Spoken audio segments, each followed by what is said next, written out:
Teacher Papa Dudut. Ako po si Daniela pero tawagin niyo na lamang po akong Danny. Isa po akong private tutor at tuwing hindi ako nagtatrabaho ay pastime ko na po talagang makinig sa Barangay LS.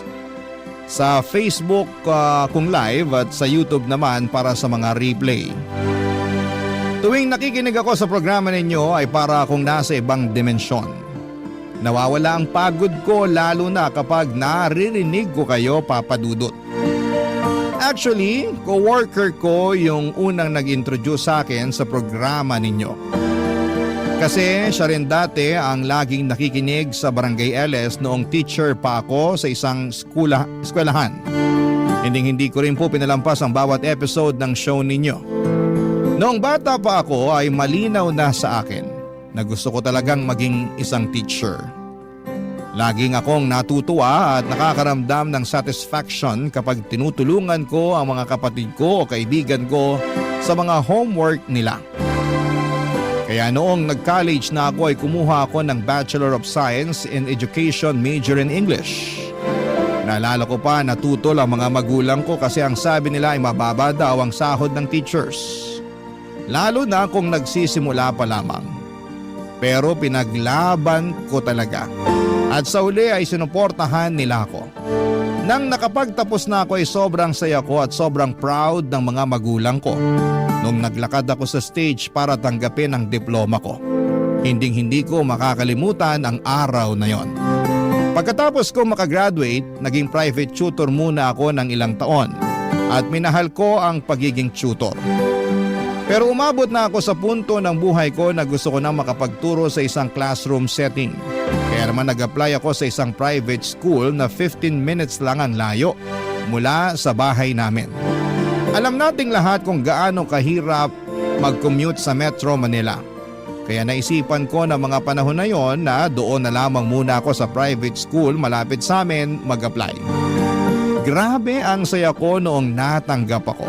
Hindi kalakihan ang sahod sa private school kumpara sa public school pero mas nangibabaw pa rin ang excitement ko na makapagturo. Kasi yun talaga ang passion ko. Alam ko na ito ang tamang landas para sa akin.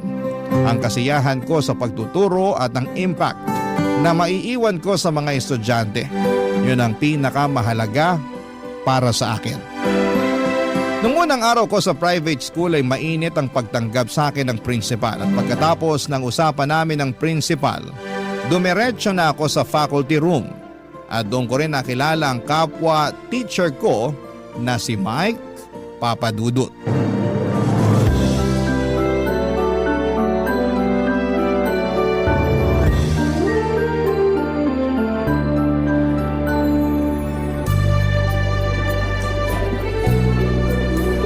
Hi, ikaw yung bagong teacher, di ba? Nice to meet you. Mike nga pala. Hi Mike, nice to meet you. Ako si Daniela pero Danny na lang for short. Saang school ka nga pala galing, Danny? Ay, first teaching experience ko to. Seryoso? Oo, I mean, may experience ako sa pagiging private tutor pero first time ko magturo sa isang classroom setting. Kinakabahan nga ako eh. Sa umpisa lang yan, promise. Bigyan mo ng 2 to 3 months. Pinapangako ko sa'yo, masasanay at magsasawa ka rin. Naku, hindi naman siguro. Bata pa lang ako, alam ko na talaga na mahal ko yung pagtuturo. At nung naging private tutor ako, never naman akong nabagot o na-burnout. Pero kinailangan ko lang talaga mag-apply para mapakinabangan ko rin naman yung diploma ko, diba? Kung sa bagay, gets ko rin naman point mo. Pero ipapaalala ko lang sa'yo na magkaibang experience ng pagiging tutor at teacher. Dito, marami kang students na kailangang asikasuhin. Kailangan mo talagang isa-isahin yung mga yan. Kung sa bagay, ilang taon ka na ba nagtuturo dito? Siguro magti 3 years na. Wow! Hanga naman ako sa'yo. May advice ka ba para sa katulad ko na baguhan? Mahaba ba yung pasensya mo? Oo naman, bakit? Nako, mas kailangan mo pang habaan yan. Ito naman, para mo naman akong tinatakot eh. Hindi naman. Naninigurado lang na handa ka na sa gera. Sira ka talaga. Pero seryoso, ang gaan mo kausap kahit papano nawala na yung kaba ko. Thank you ah. Ano ka ba? Wala yun. May tatanong sana ako, sana wag mong masamain ha. Bakit dito ka nag-apply? I mean, di hamak na mas malaki yung sahod sa public school. Ah, Malapit lang kasi yung bahay namin dito. Aanin ko naman yung malaking sahod kung stress na stress naman ako sa commute, 'di ba? Saka isa pa, hindi pa ako nakakapag-board exam. Matanong nga rin kita, bakit hindi ka pa lumilipat ng public school? Sa totoo lang, nakakahiyamang aminin pero hindi pa kasi ako nakapasa ng board. Tapos ganun rin, isang sakayan lang ng MRT yung inuupahan kong apartment. At natutunan ko na rin kung paano i-budget yung sahod ko. So ayan. Hoy, ano ka ba? Walang nakakahiya dyan. Pero alam mo, hanga pa rin ako sa'yo. Mukhang financially responsible ka. Bihira sa tao yan. Eto naman, konting bola mo pa maniniwala na talaga ako sa'yo. Anyway, kung kailangan mo ng advice about sa pagiging teacher mo dito, huwag kang mahiyang lapitan ako, okay? Oo naman. Thank you Nga pala, saan class ka naka-assign? Doon ako na-assign sa senior high. Ako yung magiging advisor nila for this year. Patay. Ano yun? Medyo sakit sa ulo kasi yung mga senior high students. Palibhasa, graduating na, kaya ayan. Yung iba hindi na nakikinig sa klase. Literal na pasaway. Pero I'm sure na kakayanin mo naman yan. Siguro magbibigay na lang ako ng masayang activity sa mga batang yun para maganda ang first impression ko sa kanila. Ako nang bahala, magagawan ko rin ng paraan yan. Mukhang ready ka na nga. Kaya mo yan, Teacher Danny. First day of school, kaya ko to. Positive lang. Huwag ka nang kabahan. I'm sorry kung medyo tinakot kita. Hindi naman kasi yun yung intensyon ko eh. Gusto ko lang talaga na maging handa ka. Pagpasok mo kasi dito sa faculty room, nararamdaman ko na medyo tensyonado ka. Kaya kita nilapitan. At na-appreciate ko yon. Thank you, Mike. Walang anuman. At nga pala, saan ka magla-lunch mamaya? Dito na lang siguro sa faculty room. Sabi ko na nga be, samahan mo na lang ako mamaya para di ka mag-isa dito. Wala kasing kumakain na teacher dito tuwing lunch. Ay, nakakahiya naman. Ano ka ba? Huwag kang mahiya. Sino pa ba magtutulungan dito kundi tayong mga teacher? Basta antayin na lang kita dito mamaya para sabay na tayong lumabas para kumain. Sige na nga. Anyway, mauna na ako sa'yo Kailangan ko na pumunta sa classroom para makilala ko na yung mga students ko. Thank you, Mike. Kita-kits na lang mamaya. Good luck sa first day mo. Sobrang gaan ang unang araw ko sa pagtuturo, Papa Dudut. Talaga namang nagpapasalamat ako na si Mike ang pinakaunang tao na nakasalamuha ko sa faculty room. Siya yung klase ng tao na pakiramdam mo ay parang barkada mo lamang yung kausap mo. Yung kahit na anong gusto mong sabihin ay hindi ka mahihirapan dahil hindi mo mararamdaman na hinuhusgahan ka.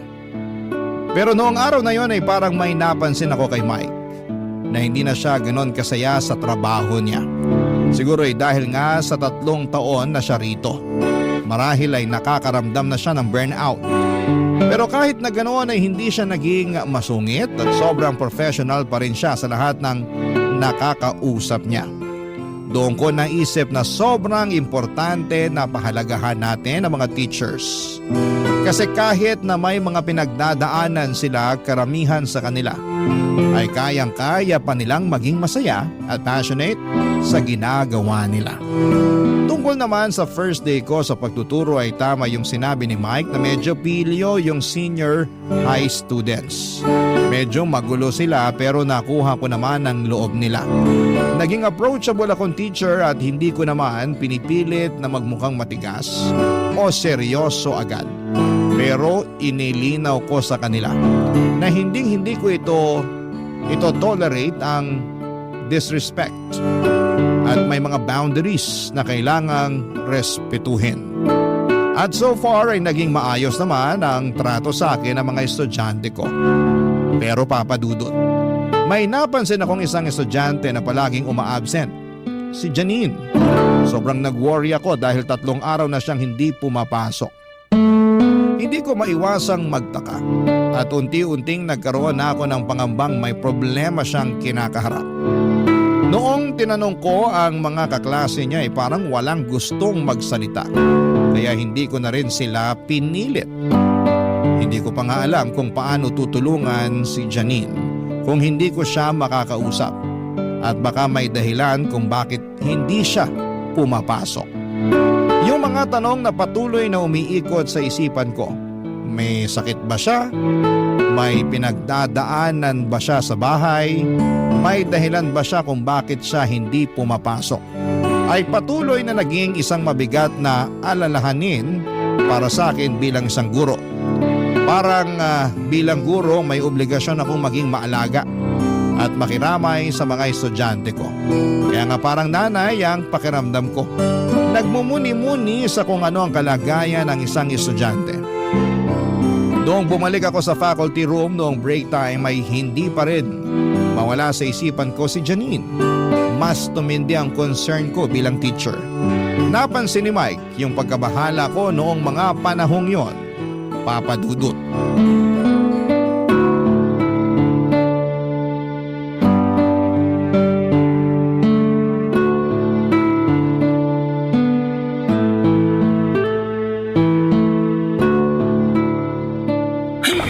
Laban lang. Uy, okay ka lang? Okay lang naman ako. Kaso, pakiramdam ko magkaka-sore throat na ako eh. Ang hirap pala mag-manage ng 24 students sa isang klase. Pero kamusta naman mga students mo? Eto, okay lang naman mga students ko. Pero may isa kasi akong student na magpo 4 days nang hindi pumapasok eh. Siguro oras na para kausapin ko yung principal tungkol sa student na yun. Nababahala na kasi ako eh. Baka may nangyari ng masama doon. Diyos ko po, sana wala naman. Mukhang alam ko na kung sino yung tinutukoy mo. Si Janine ba? Ay, paano mo nalaman yan? First year at second year students lang naman ang mga tinuturuan mo ah. Naging student ko si Janine ng 2 taon.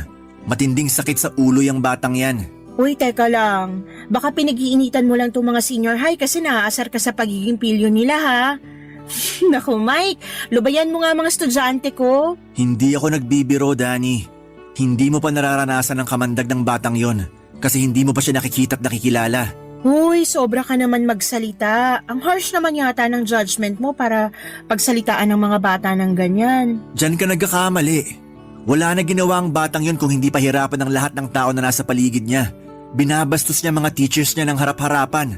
At may isang beses pa na nahuli ang umiinom ng alak kasamang barkada sa likod ng school during school hours.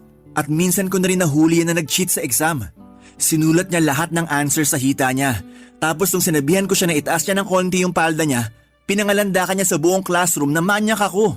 Uy, totoo? Seryoso ka? Hindi lang yan. Gusto mo malaman kung bakit malakas ang loob ni Janine?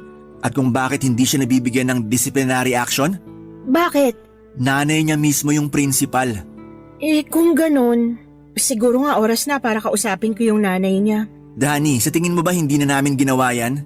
So ano nangyari? Huwag mo sabihin wala man lang kayo napala. Palaging pinagtatakpan ng nanay niya yung mga kabulastugan niya. Yung ibang teachers nagre-resign na lang kasi hindi na kinaya yung mga pinaggagawa ni Janine. Mike, kalukuhan naman yata yan. Tayong nakakatanda dito, dapat tayo nagdidisiplina sa mga batang yan, lalong-lalo na kapag nasa loob ng campus. Madali lang sabihin yan. Pero karamihan sa mga teachers hindi na nag-aabala pa kasi hindi naman ganun kalaki yung sinasahod natin dito. Yung iba lumilipat na lang sa school na mas may magandang offer kaysa mas stress sila sa pangungunsinti ng principal sa anak niya. Hindi ko nga alam kung paano ko natagalan yung batang yun eh. Nagpapasalamat na lang ako nung nawala siya sa klase ko simula nung nag-3rd year siya. Teka lang, since kailan pa to? Simula nung 1st year pa lang siya, ganyan na talaga yan. Sandali lang. So sinasabi mo, matagal niya na tong ginagawa pero nakakapasa pa rin siya sa mga subjects niya? Isa yun sa mga dahilan kung bakit nagsisialisa ng mga teachers dito. Dahil pinagbabantaan ng principal ang mga teachers tuwing hindi niya nagugustuhan ang mga ginagawang pagsumbong ng mga teachers sa anak niya. Pinagbantaan ka rin ba niya? Oo. May isang beses na nahuli ko si Janine na gumagamit ng cellphone sa klase ko nung 1st year high school pa lang siya. Kinumpiska ko yung cellphone niya at sinabi ko sa kanya na makukuha niya cellphone niya pagkatapos ng klase. Tapos ayun, binato niya ako ng bag. Pumunta ako sa principal para i-recommend na isuspend si Janine ng ilang araw. Pero ang sabi ng principal, ayusin ko na lang daw yung trabaho ko kung ayaw ko masisante. Kaya pala parang walang pakialam yung mga kaklase niya kahit ilang araw na siyang absent.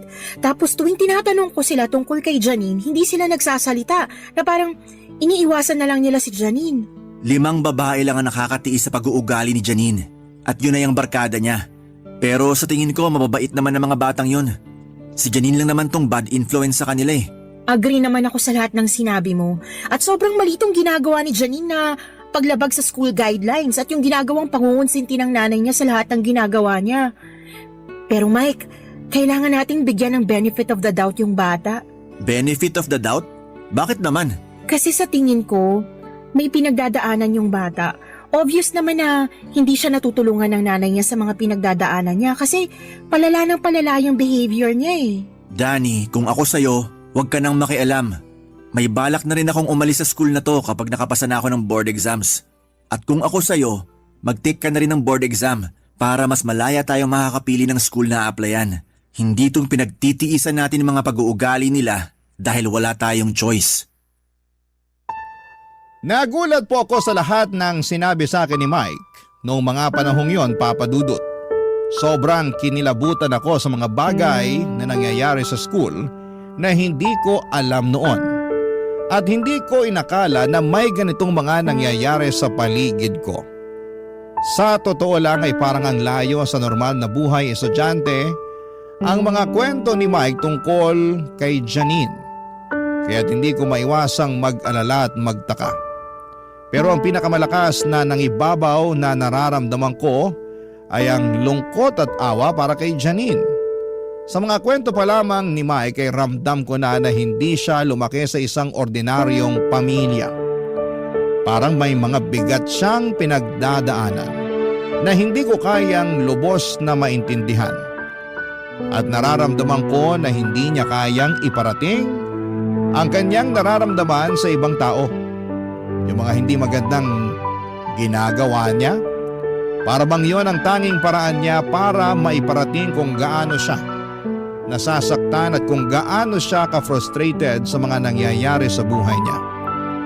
Para bang ang lahat ng ito ay mga signal ng kanyang pasakit na hindi marinig o maintindihan ng iba. Pagkatapos ng isang linggo, Papa Dudut, ay pumasok na rin si Janine sa klase ko. Halata na walang lumalapit o kumakausap sa kanya, maliban na lamang sa 5 kaibigan niya. Nung unang pagkakataon kong makita si Janine ay parang hindi siya interesado sa lecture ko. At nung nagpa-quiz ako ay hindi siya nagpa-participate at inirapan niya lamang ako. Aaminin ko po na sobrang napikon ako sa batang yon. Sa mga taon na naging private tutor ako ay hindi ko pa kailanman nararanasan yung ganong klase ng ugali mula sa mga tinuturuan ko. Pero bilang guro, kinailangan kong magpakatatag. Kailangan kong isantabi ang emosyon ko para magkaroon ako ng mas malalim na pag-unawa kung saan siya nanggagaling at kung bakit ganon siya. Si Mike naman po noong mga panahong yun ay patuloy akong binabalaan at pinapayuhan na umiwas na lamang sa drama ni Janine at sa ina nitong principal dahil mauubos lang daw ang pasensya ko kung papatulan ko pa. Pero hindi ko po maatim na basta-basta na lamang akong babastusin ang sarili ko pang estudyante.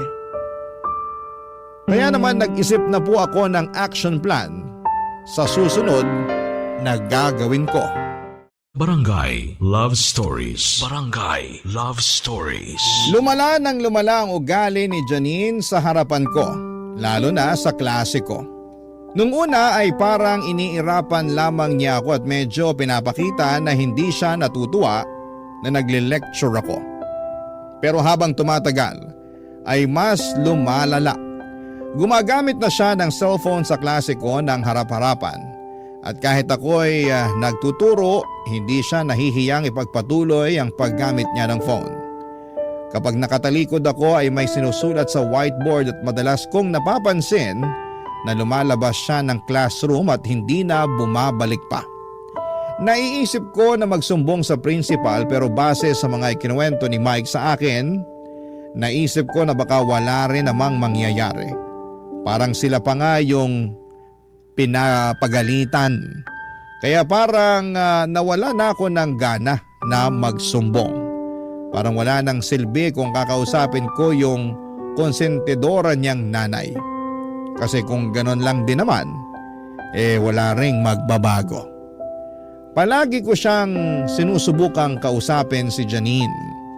Pero hindi niya ako tinitignan at parang nagpapanggap na hindi niya ako nakikita. Nung una, Papa Dudut, ay tinitiis ko na lamang at nananahimik na lamang ako. Pero Papa Dudut, dumating ang isang pagkakataon na talagang hindi ko na kayang baliwalain. Isang araw habang nagdidiscuss ako ay napansin ko na parang may mali kay Janine. Kung ano-ano na lamang ang pinagsasasabi niya.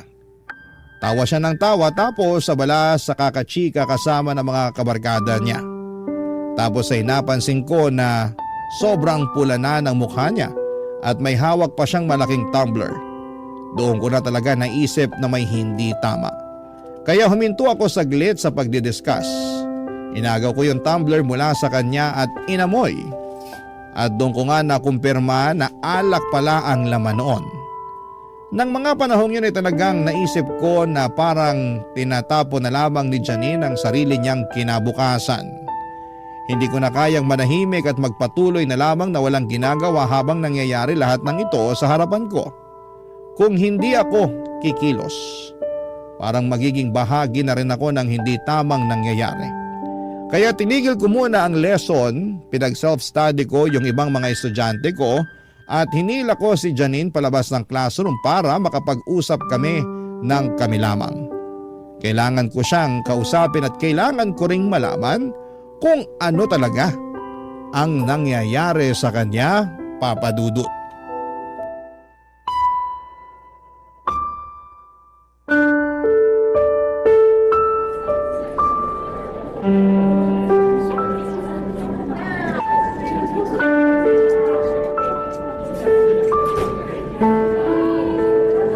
Ano ba? Bitihon mo nga ako.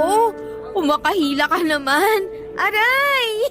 Hoy Janine, matagal na kitang pinagpapasensyahan at matagal akong nanahimik sa mga kawalang hiyaan na pinagagagawa mo sa klase ko. Pero ito, hindi ko na ito mapapalampas. Alam mo ba na pwedeng kitang ipasuspend sa ginawa mong pag-inom ng alak sa klase ko? At bakit? Anong gagawin mo? Isusumbong mo ako sa principal? Gusto mo tulungan pa kita? O eto, cellphone ko. Hanapin mo na lang sa contacts ko yung nakapangalan na mommy. Senior high ka na, Janine. Isang taon na lang at gagraduate ka na. Yun na kung makakagraduate ka. Sa tingin mo ba may matatakbuhan ka pang mommy sa college kung sakali man na makapagtapos ka ng senior high? Pinagbabantaan mo ba ako na hindi ako makakapagtapos? Hoy Daniela, subukan mo lang talaga na ibagsak ako sa subject mo at sisiguraduhin ko na makikita mong hinahanap mo. Janine, yung bunganga mo! Amoy alak, I know. Janine, makinig ka sa akin, ha? Kung meron man dito ang gusto na makapagtapos ka, ako yon. Sa tingin mo ba hindi ako naaawa o nasasaktan para sa'yo tuwing naririnig ko yung mga sinasabi ng ibang teachers at students tungkol sa'yo? Ano bang alam mo sa buhay ko, ha? Wala kang alam at wala kang pakialam. Siguro nga, pero isa lang ang alam ko. Hindi valid na reason yung nararamdaman mo para pahirapan at saktan mo yung mga taong nasa paligid mo. Kung gusto mo i-share mo sa akin yung nararamdaman mo, nandito lang ako para pakinggan ka.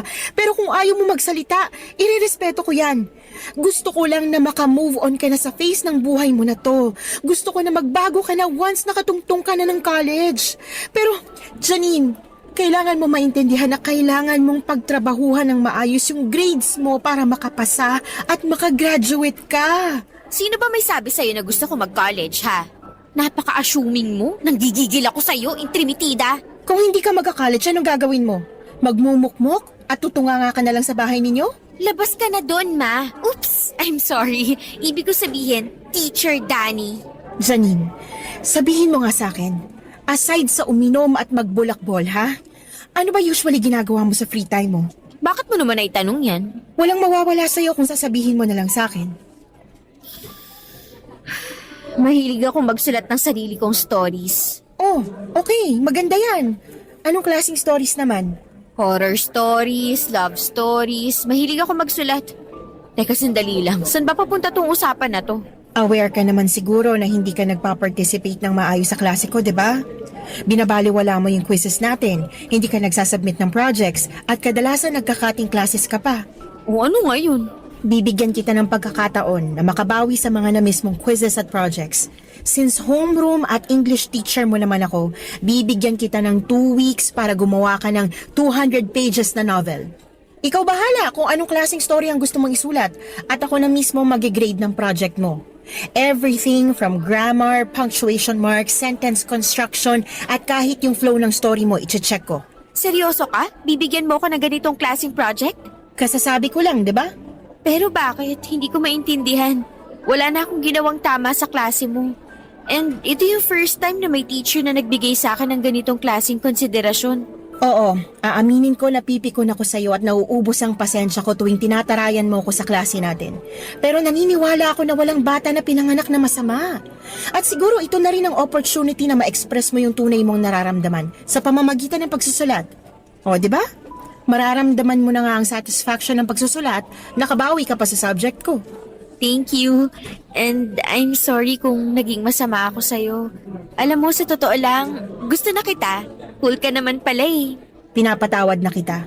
Basta wag ka nang pasaway sa klase ko, ha? Susubukan ko. Janine, Joke lang. Oo, promise. Good girl na ako simula ngayon. nga pala, kailan mo natuklasan na mahilig ka pala magsulat? Maaga kasi kaming iniwan ng tatay ko. Habang lumalaki ako, yung mommy ko naman halos walang time para sa akin. Umuwi na lang si mommy kapag matutulog na kasi sobrang busy ng trabaho niya bilang principal. So yun, gumagawa ako ng sarili kong kwento na kunwari nagkabalikan daw si na mommy and daddy or kunwari maayos ang relationship namin ni mommy. Parang ganun. So, ibig mo sabihin hindi kayo bati ng mami mo? Oo, matagal na. Alam mo, pwede mo kong kausapin after class. Willing ako makinig. Na-appreciate ko yun. Thank you, Teacher Danny. Syempre naman. Pero sa ngayon, kailangan na natin bumalik ng classroom. Lapitan mo na lang ako pagkatapos ng klase mo, okay? Sige po. Halika na. Pagkatapos ng klase ay lumapit sa akin si Janine na tulad ng napagkasunduan namin, ikinuwento niya sa akin ang lahat ng nararamdaman at pinagdadaanan niya. At doon ko napagtanto ang mga bagay na hindi ko noon lubos na naisip.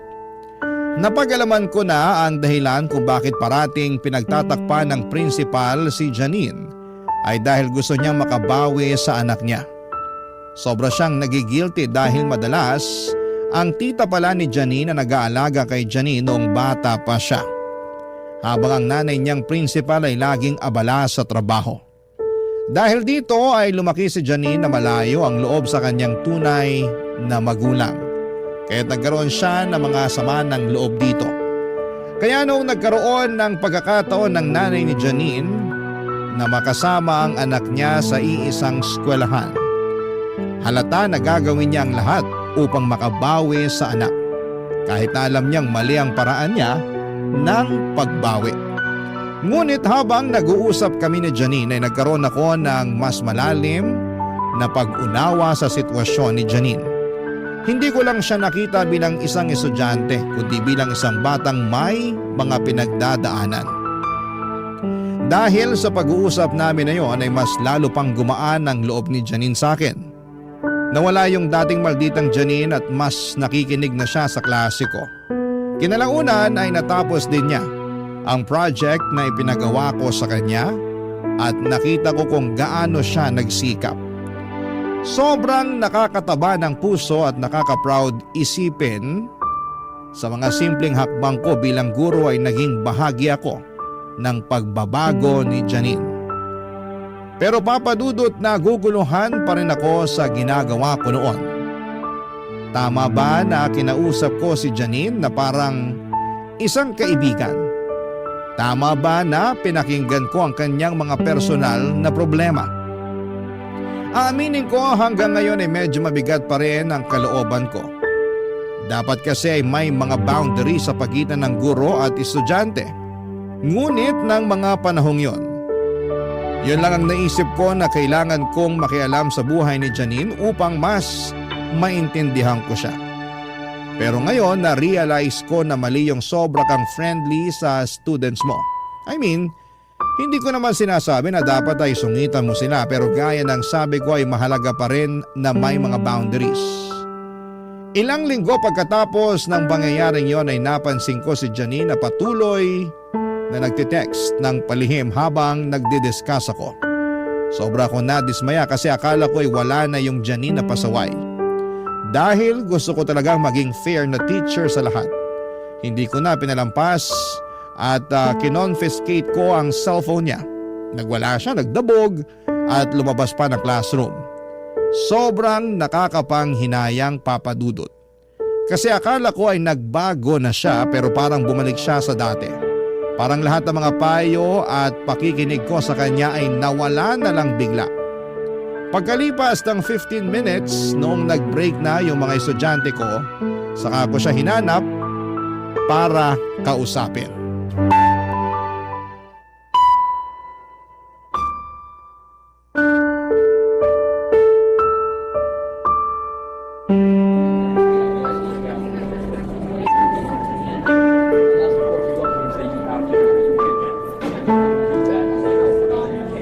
Janine? Janine! Ano? Ba't ka nag-walk out sa klase ko, ha? I will not tolerate this kind of behavior anymore. Daldal ka kasi ng daldal. Nakakarindi. Buisit. Janine, yung bibig mo! Tungkol saan ba to, ha? Tungkol dun sa cellphone mo na kinonfiscate ko in the middle of the class? Napaka-importante ba ng ka-textmate mo ng mga time na yon at hindi na makapaghintay yun hanggang sa matapos yung klase ko, ha? Bakit mo pa ako pinagdidiskitahan? Ano bang problema mo sa akin? Janine, wala akong problema sa'yo. Labag lang talaga sa school guidelines yung ginawa mo. Pero nakita mo naman na palihim ako nagte-text kanina, di ba? Eh di sana hinayaan mo na lang ako. Abala ka. So ano? Dapat pa ba akong magpasalamat sa'yo? Kasi dati nagte-text ka sa klase ko ng harap-harapan pero ngayon patago na? Pambihira. Actually, oo. At pasalamat ka rin na hindi ka pa nasisisante kasi hindi pa kita nasisiraan kay Mommy. Ano na lang kaya ang sasabihin ni Mommy pag nalaman niya na inaapi-api mo ko? Ibang klase?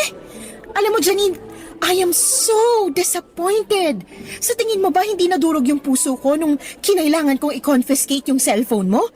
Sobra akong nanghihinayang kasi para mo na rin tinapon lahat ng improvement at achievements mo. Eto na nga palang cellphone mo. Sa susunod na makita pa kitang nagte-text sa klase ko, ha? Magpasensyahan tayo. Too bad dahil akala ko iba ka kumpara sa ibang teachers dito. Pero yun pala, pare-pareho lang kayo. So ganun na lang yon? Wala ka na ba talagang pakialam sa consequences ng mga actions mo? Akala ko ba nagbago ka na? Pero look at you now! Wala ka pa rin pinagkaiba sa dati. Ang kapal din ng pagmumukha mo dahil sa ginawa mong pag-confiscate sa phone ko para mo na rin akong pinahiya sa buong klase. Alam mo, dapat hindi mo na ako kinausap nung simula pa lang eh. Anong akala mo sa akin ha? Sirang project na kailangan mong ayusin? Tama ka. Kasi kung alam ko lang na magkakaganito ka, dapat simulat sa pool pa lang hindi na kita kinausap na parang kaibigan. Dapat sinumbong na lang kita sa nanay mo kahit malabo na pakinggan niya kami mga teachers. So anong balak mo ngayon? Isusumbong mo ako? Ganun ba ang gusto mong gawin, ha? Oo, at hindi mo ako mapipigilan. Panahon na para may pumutol dyan sa sungay mo. Nako, Dani, kung ako sa'yo, pag-iisipan ko muna ng mabuti yan. Sige ka, ikaw rin. Ano ibig mo sabihin? Sa tingin mo ba hindi ko napapansin kung paano ka tingnan ni Sir Mike habang kumakain kayo ng lunch nitong mga nakaraang araw? Sa tingin mo ba hindi ko nakikita yung mga pasimple niyang sulyap sa'yo? Ano kaya ang mangyayari sa'yo kapag pinalabas ko kay Mommy na nakikipagrelasyon ka sa kapwa mong teacher? Ganyan ka na ba talaga kamalisyosa, ha? Hindi ako natatakot, Janine. Kasi alam ko na wala akong ginagawang masama at tapat ako sa propesyon ko. Akala mo kung sino kang hindi makabasag pinggan, pero malandi ka rin palang haliparot ka. Hindi ko hahayaan na madumihan ang integridad ko dahil lang sa mga malisyosong akusasyon mo. Talaga lang ah? Oo, totoo. Kumakain kami na magkasabay pero wala kaming ginagawang masama. Sige, kwento mo yan eh. Pero kapag kinuwento ko na kay Mommy ang lahat ng to, sa tingin mo, sinong papanigan at papaniwalaan niya? At kapag kumalat na ang lahat ng to, sa tingin mo, sinong mapapahiya? Wala kang kasing sama, Janine. Ngayon, hindi na ako nagtataka kung bakit umaalis ang mga naging teachers yun noon. Ha? At kung bakit walang nakakatiis dyan sa pag-ugali mo. Anyway, may offer ako para sa'yo. Makinig ka. Hindi ako magsasalita o magsusumbong kung may ipapasok ka sa bibig ko para manahimik ako. Diretsuhin mo na ako. Kulang yung binibigay sa akin ni Mommy na allowance. Usually sakto lang para sa lunch ko. Kulang na kulang para sa gimmick ko this weekend. Kailangan to ng at least 3,000 pesos. Nagpapatawa ka ba? Mukha ba ako nagpapatawa, Daniela? Ang bata-bata mo pa pero blackmailer at extortionist ka na. Naghihintay ako ng sagot mo, so ano na? Gusto mo ng sagot? Pues hindi. Yan ang sagot ko. Wala akong ibibigay na pera sa'yo. Sure ka na ba dyan? Dani, wag mo nang pahirapan ang sarili mo. Alam mo na mas magiging magaan ang lahat para sa'yo kung susunod ka na lang sa gusto ko. Hindi ko kailanman gagawin ang gusto mo mangyari, Janine. Hindi ko ipagpapalit ang dignidad at propesyon ko dahil lang sa mga pananakot mo. Kung sa ganon, maghanda ka na. Rest in peace na lang sa career mo. Pagkatapos po ng sagutan namin na yon ay nagpunta na muna ako sa clinic ng school kasi sobrang emotional stress na talaga ako sa mga nararamdaman ko. Hindi ko akalain na ang batang akala ko'y may pag-asa na ay siya pa pala ang tutuklaw sa akin. Hindi ko rin po maintindihan kung paano ako pinagbantaan ng isang 18-year-old. Pero totoo pong nangyari yon. Lilinawin ko lang po, Papa Dudut, na wala po kaming ginagawang masama ni Mike. Pero hindi ko akalain na ang simpleng pagsabay naming kumain sa labas ay malalagyan ng mali siya. Aaminin ko po na nag-alala ako ng sobra kasi paminsan-minsan ay parang nagpapakita si Mike ng interes sa akin. Pero hindi ko po binigyan ng pansin yon dahil gusto ko lamang talagang gampanan ang tungkulin ko bilang isang guro. At tuwing kumakain kami ni Mike ay normal lang naman kami na nag-uusap. Tulad ng dalawang magkaibigan na nagsishare ng mga kwento tungkol sa araw nila o kung ano man ang mga nangyayari sa trabaho. Kaya naman sobra po akong nabigla at nalungkot sa mga pagbibintang sa akin ni Janine. Sa mga sinabi ni Janine ay parang matagal na niya kaming pinagmamasdan ni Mike na may halong mali siya. And speaking of Janine, palala po siya ng palala at wala pa ring pagbabago sa ugali niya. Pero napuno ako noong nakita ko na vinavandalize niya yung record book ko at ni isa sa mga estudyante ay walang gustong umamin. Pero deep inside, alam ko po si Janine ang gumawa noon kasi yung vandal na nasa record book ko ay kapareho ng sulat kamay niya. Dahil doon ay naglakas loob na po ako na magpunta sa principal para sabihin lahat-lahat ng mga nangyari sa amin ni Janine simulat sa pool. Pero gaya nga po ng inaasahan ko ay hindi po ako pinaniwalaan. Binaligtad ako ni Janine at sinabi niya sa nanay niyang principal na nakikipag-relasyon daw ako kay Mike sa loob ng eskwelahan. Sinabi din po sa akin ng principal noon na hindi na raw niya dadalhin sa school board yung issue kung titigilan ko si Janine. At ito po yung nagbigay sa akin ng ideya na baka panahon na nga para yung school board na mismo ang kausapin ko. Baka sakaling mas may mapala pa ako. Kinausap ko po si Mike at sinabi ko sa kanya lahat ng nangyari sa amin ng principal at kay Janine dahil gusto ko na kasama si Mike once na nagsumbong na ako sa school board tungkol sa corruption ng school na yon, Papa Dudut. Pero hindi ko po inakala na may mas malala pa palang revelasyon akong matutuklasan noong pinuntahan ko si Mike para kausapin. Barangay Love Stories. Barangay Love Stories. Nagkita kami ni Mike sa isang coffee shop at doon ko ikinuwento sa kanyang lahat ng mga nangyari. Yung alita namin ni Janine pati na rin ang mga detalye ng mga pangyayari noong nagsumbong ako sa principal. Sabi ko sa kanya, nararamdaman kong parang wala na akong ibang makakapitan o masasandalan sa eskwelahan. Kaya't naisip ko na magtulungan kami para maayos ang sitwasyon. Hindi ako nahirapan na kumbinsihin si Mike na suportahan ako at samahan sa pagsusumbong sa school board dahil alam ko na pareho kaming apektado sa lahat ng mga ito. Pareho rin kami ni Mike na nagbabalak na mag-resign ng mga panahong yon. Pareho kami ng nararamdaman mga teachers na napapagod na sa mga hindi makatarungang pangyayari at parang wala na kaming makitang ibang solusyon kundi ang mag-apply na lamang sa public school. Siguro'y napagod na rin kami sa kawalan ng hustisya sa school na yon. Wala na kaming ganang magpatuloy pa sa ganitong sitwasyon. Kaya't pareho kami na nag-decide na kailangan na naming maghanap ng bagong direksyon sa aming karera. Napansin ko rin na sa lahat ng mga kwento ko ay hindi lang nakikinig si Mike, kundi talagang nagmamasid siya. Iniintindi niya ang bawat detalye. Doon ko naramdaman na hindi lang siya isang kaibigan o kasamahan sa trabaho, kundi isang tao na may malasakit sa mga nangyayari sa buhay ko. Isa sa mga hindi ko makakalimutan ay yung reaksyon ni Mike nang sinabi ko sa kanya yung nagbabanta sa akin si Janine at yung plano niyang palabasin na may relasyon kami ni Mike. Nang sinabi ko sa kanya ay mukha siyang nagulat at labis na nag-alala para sa akin. Tapos sabay sinabi ni Mike sa akin na may natatanggap din siyang mga kakaibang mensahe sa Facebook. Mga mensahe tulad ng magsama kayo ng kabit mo at lubayan mo yan kung ayaw mong may masamang mangyari sa iyo. Kinilabutan ako, Papa Dudut, kasi parang may koneksyon yung mga messages na yon sa akin. Yung tono ng mga mensahe kay Mike ay parang tugma sa tono ni Janine noong sinabi niyang may relasyon daw kami ni Mike. Hindi naman kami taga-NBI kaya hindi namin alam kung sino talaga ang nagpapadala ng mga mensaheng yon at kitang-kita namang poster account yung ginagamit.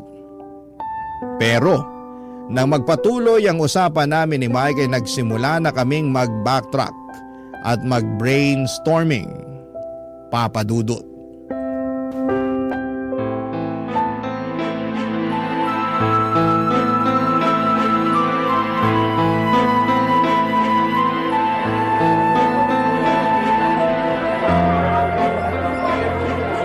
Dadanak ang dugo kung hindi mo pa siya lulubayan.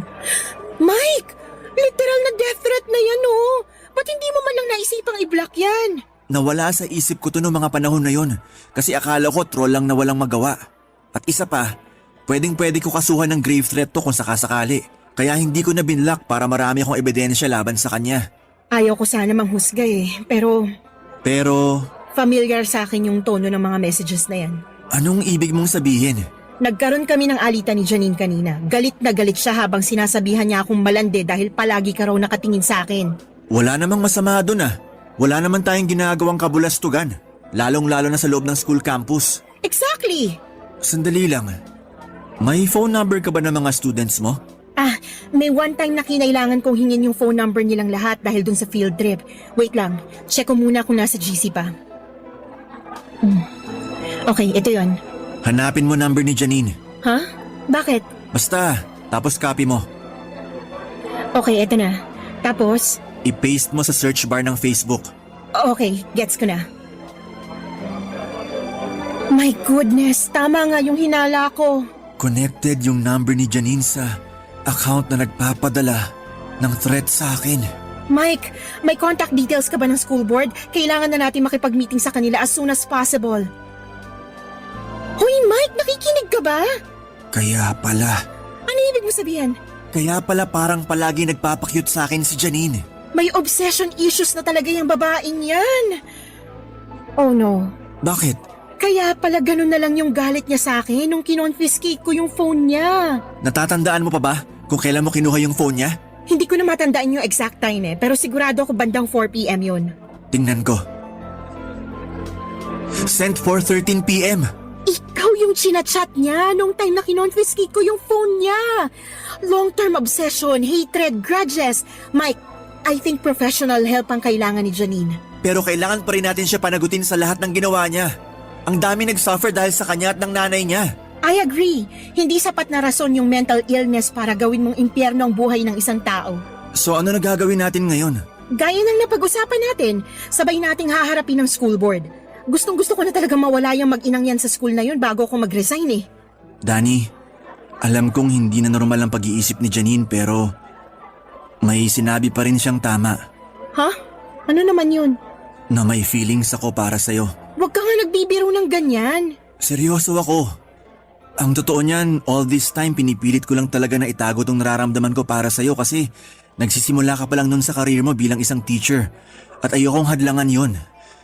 Actually, nung first day mo as a teacher, nagbabalak na nga akong mag-resign nun pero napagdesisyonan ko na gusto pa pala kitang makilala. Kaya pinili kong magstay. Hindi ko na alam kung kikiligin o kikilabutan ako sa confession mo na yan. Tugma kasi sa mga akusasyon ni Janine laban sa atin eh. Si Janine naman ang may problema hindi tayo. Wala akong ibang ginawa sa iyo sa school na yon kung hindi ang tabihan ka tuwing lunch at tingnan ka from time to time. At walang masama doon. Bahala na si Bat. Ano yon? Sige na nga. Magsisinungaling ako kung sasabihin kong hindi kita type at hindi magaan ang loob ko sa tuwing nakakasama at nakikita kita. So, paano kung ligawan kita? Papayag ka ba? Okay lang ba sa'yo? Oo na, pumapayag na ako. Yes! Hoy, pero yung mission natin, wag mong kalimutan ha. Yung number ng board, dali. Oo naman. Ako bahala sa'yo, mahal. Ano sinabi mo? Ay, sabi ko mahal ang kape dito. Pero huwag ka mag-alala kasi ako na bahala sa'yo. Sagot ko na. Hay nako Papa Dudut, magsisinungaling po ako kung sinabi kong wala akong nararamdaman para kay Mike. Pero pareho naming alam ni Mike na wala kaming ginawang masama. Kung may pinagsisisihan man ako, siguro yon ay yung mga pagkakataong nawalan ako ng focus sa mga boundaries ko bilang guro. At ginawa ko yon para lamang ma-accommodate ang nararamdaman ni Janine. Na-realize ko na napakahalaga na tinitingala ka ng mga estudyante mo, na may respeto at honor sila para sa iyo, hindi lang bilang isang guro kundi bilang isang profesional. Yung moment na yon na hindi ko pinanatili ang boundaries ko ay napansin ko na naging sanhi siya ng mga hindi inaasahang epekto, kaya natutunan ko na talaga kung gaano kahalaga ang maging consistent at matibay sa prinsipyo bilang isang guro. Anyway, natuloy din ang meeting namin kasama ang school board at sa wakas ay natuldukan na rin lahat ng injustices na nangyayari sa eskwelahan na yon. Napatunayan namin ni Mike na matagal nang naghahasik ng lagim ang mag-ina sa eskwelahan. At nakumbinsi namin ang board sa katotohanan ng aming mga testimonya. Talaga namang nagpapasalamat kami sa lahat ng mga naging partisipante sa board. Kasi sa kabila ng mga kalituhan at problema, napagtagumpayan din namin na ipaglaban ang tama at makuha ang hustisya. Masaya kami ni Mike na naayos na rin ang mga bagay at sa wakas ay natuldukan na ang mga maling nangyari. Pagkatapos ng hearing namin sa school board ay narinig namin ni Mike na nagtatalo si Janine at ang nanay niya sa likod ng campus. Ang narinig namin ay sinisisi ng nanay ni Janine ang sarili niya dahil sa mga pinairal niyang pangungonsinti sa anak niya. Tapos si Janine hindi pinalampas at sinabihan niyang wala daw kwenta lahat ng ginawa ng nanay niya. Papadudot, pareho kaming nagulat at nalungkot ni Mike kasi kahit sila na lang dalawa ay hindi pa rin nila maayos ang relasyon nila. Sa totoo lang ay pwede naming kasuhan si Janine ng grave threat kasi 18 years old na siya at pasok na sa kasong yon mula sa mga mensahe na sinend niya kay Mike noon. Pero dahil tapos na ang appeal namin sa school board, nag-decide na lamang kami ni Mike na mag-move on na. Parang naisip na lang namin na siguro ay mas mabuti na hindi na kami magdagdag ng kahit na anong legal na kaso o komplikasyon na makadadagdag pa sa stress at sama ng loob. Gusto na lang namin na magpatuloy ng maayos na buhay, malayo sa lahat ng mga nangyari, at mag-focus sa mga mas magagandang bagay na posibleng naghihintay para sa amin. Pareho kami ni Mike na nag-submit ng immediate resignation, Papa Dudut. At 4 days later ay bumalik ako sa school para kunin yung mga naiwan ko pang gamit sa faculty room. At pagkalabas ko ng faculty room ay sa hindi inaasahan na pagkakataon ay nag-cruise ang landas namin ni Janine, Papa Dudut.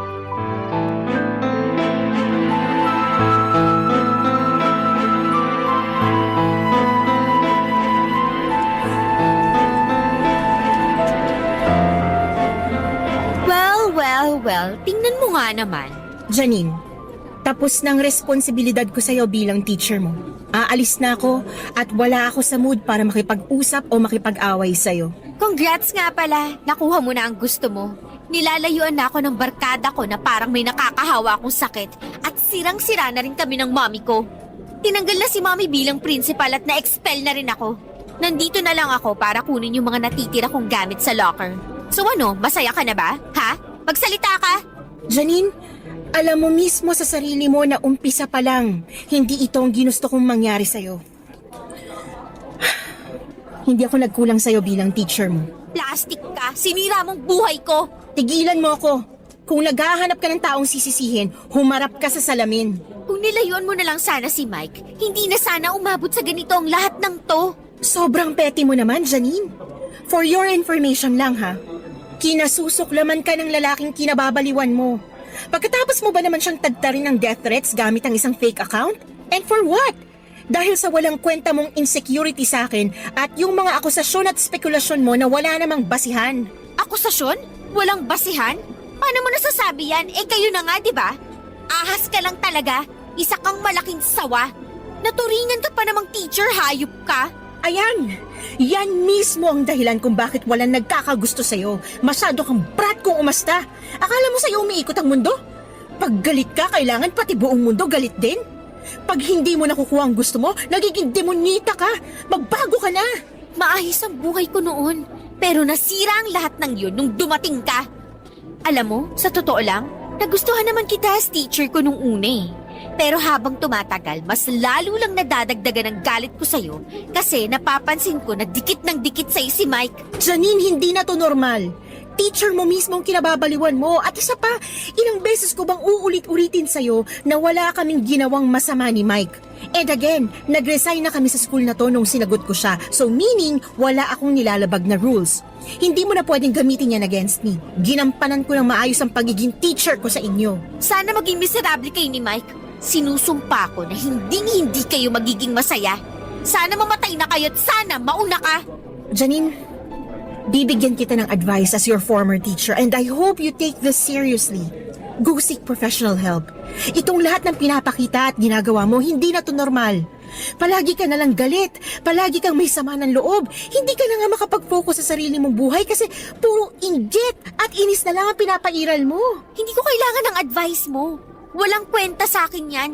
Ikaw ang may kasalanan ng lahat ng to. Dahil sa'yo, nawala ang lahat sa akin.